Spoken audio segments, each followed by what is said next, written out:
Jinlong Liu awaits his toughest acrobatic move, a 3-ring leap.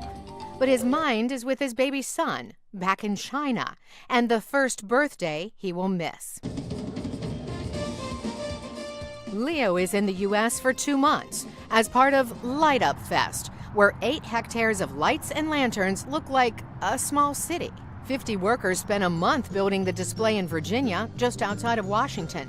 Nightly, several of them walk the festival site for 2 hours, making sure the 1 million lights are working and delighting visitors, like 8-year-old Andrea Michelle. We were outside, and when it's dark and there's all the lights, it looks beautiful and there's so many.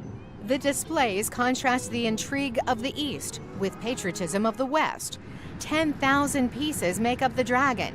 It's part of what's called a magical world, where some animals come to life. Head engineer Kuijia Zheng points out the special design of the U.S. Capitol Dome and the Chinese Temple of Heaven.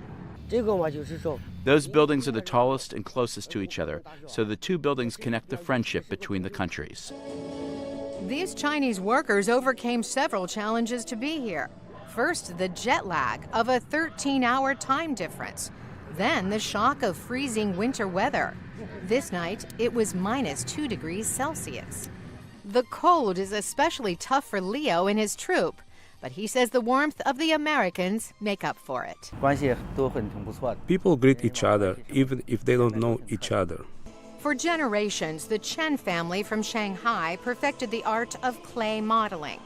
But when Xu Gao Chen landed at a U.S. airport, American customs agents confiscated most of his clay, thinking it was a dangerous compound. The clay they bought here is not as good because the one he brought from China made a figure that would not break.